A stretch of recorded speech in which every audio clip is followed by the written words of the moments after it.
I don't actually have much to say about the evaluation itself, which I think is a very thorough piece of work, and I don't really have much quarrel with the recommendations of it. I'll come back to a couple of points at the end.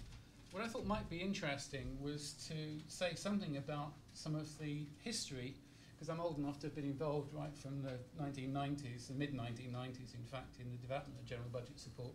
And I think in some ways we're coming full circle to where we started in this process, and it's quite interesting to reflect on why that's happened and whether some of the reasons that stopped the original design happening first time round might still be a problem in implementing the recommendations we have now. So from my perspective, and not everybody would accept this history, other people would, but this is the way I lived it, so I'm going to stand by it. I think the origins of a lot of this work go back to the 1990s, and particularly to the work of the Special Programme for Africa, multi-donor, and the working groups within that donor partnership on both public finance management and on poverty.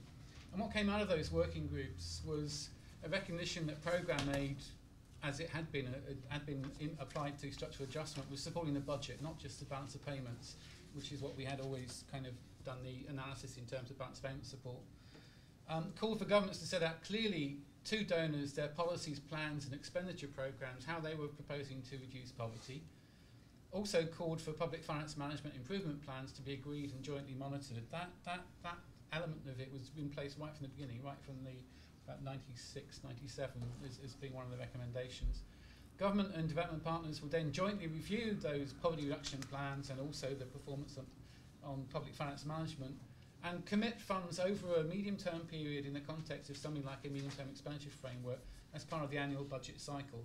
Now that came out as guidelines from the SPA, but we then tried to pilot it, and this was done very explicitly, both with Tanzania and Uganda. We discussed with them these guidelines, would they be interested in trying to make this approach to partnership work.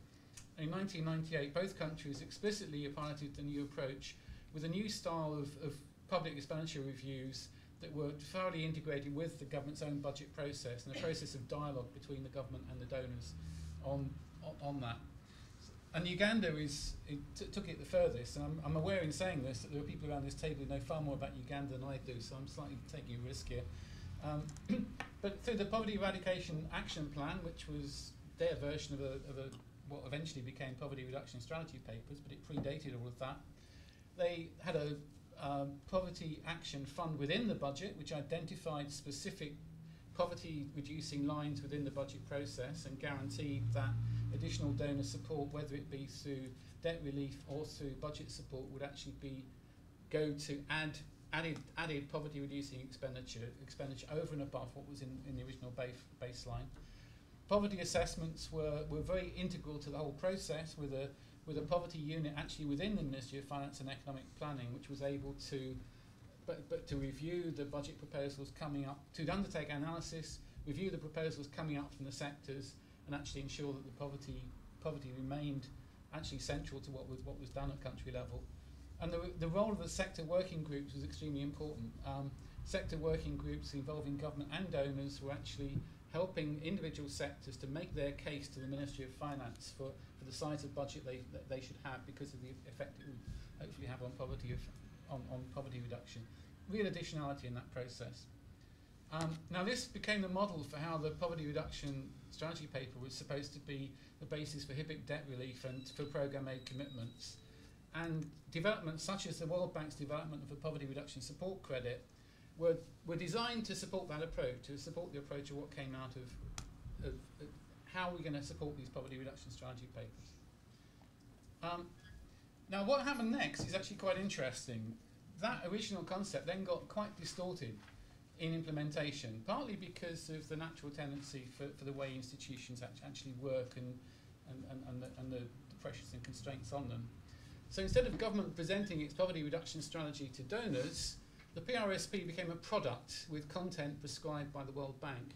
Andy Norton and I went over to Washington at quite an early stage when they were reducing the poverty reduction strategy papers, and we were appalled by the direction they were going, and eventually ended up with guidance which was hundreds and hundreds of pages long, very prescriptive guidance on what a PRSP should actually consist of, which took it way, way away from where we started.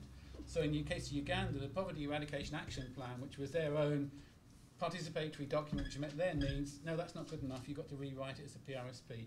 Uganda quite rightly told them what to do with that suggestion, and they ended up having something which was basically an executive summary of the original plea. Others know more about that than I do. I think the required coordination with the government budget cycle also proved extremely difficult in a situation where key World Bank staff were not based in country and could neither lead nor participate fully in country coordination. What is interesting in the evaluation that Vietnam is the interesting exception here, where the key people were in country and where the process seems to have worked rather more effectively than it did in a number of other countries. The general budget support donors, this issue about the sectors and the general, at the macro level and the sector level, general budget support donors thought, oh well, we're providing general budget support now. We don't need to support the sectors with as many professional advisors on the ground. We've all got budget problems, so there's been a tendency to pull back from that. One of the implications of that is that you end up with fewer professional staff on ground from the general budget support donors. This is one of the reasons why the minor donors end up dominating the sector groups rather more than they should do, and why you don't get that macro understanding of the overall budget process. Okay. Now, I think some of the recent developments in Paris and Accra and the developments in policy-based lending from 2004 onwards, and the recommendations of this evaluation start to bring us back towards some aspects of the original vision. One policy, one plan, one budget with clear articulation of poverty reduction objectives, policy dialogue informed by good analysis. I would like to add that should be joint analysis, not analysis undertaken externally by the bank itself. Synchronise around the budget cycle, mutual accountability, good joint results frameworks, links between sector dialogue with a clear aid architecture of what is tackled at each level, which was always the original idea. The original ideas were never that we should take over the sectors. But those recommendations, sound as they are still going to face problems. Is the World Bank still too remote, facing too many difficulties actually getting people to serve in developing countries and to be based there, and perhaps too obsessed with World Bank procedures and too little committed to supporting government-driven processes and time schedules. If we're going to make this work, it's not enough to say that the bank will synchronise with government budget processes and cycles as far as it can. That's not good enough. You need to actually do that. If we're talking serious about ownership, then it's the government process that needs to dominate. Sorry, I'm overrunning. I'll be quick. Just a couple of other quick comments on the general issue of budget support, I suppose, than on the evaluation itself. Public financial management. I worry that the assessments may still be, and I'd be interested in your views on this.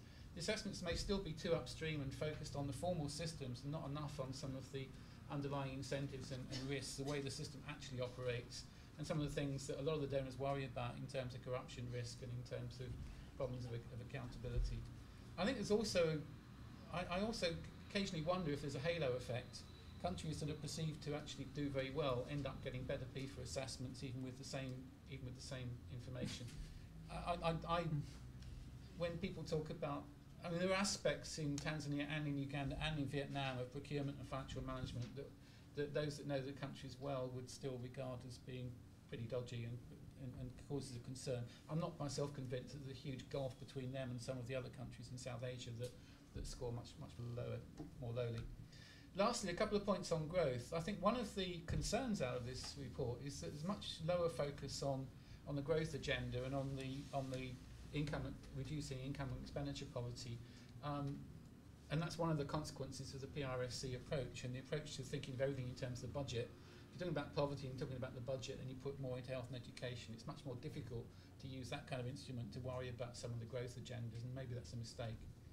And last point, there's something mentioned in passing in the evaluation about the saying that it's surprising that a lot of the PRSC monies don't appear to have been fully spent, and to be saved rather than spent. And I think there is an issue about how that relates to the macroeconomic frameworks that people are working to.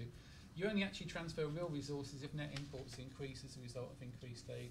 I think the macroeconomics of that, there's been quite a lot of other work in the context of people looking at the Dutch disease effects, and that's one of the issues that it might have been interesting to say something about within the evaluation as well. I'll stop there, thanks. Right, thank you very much indeed. Well, there's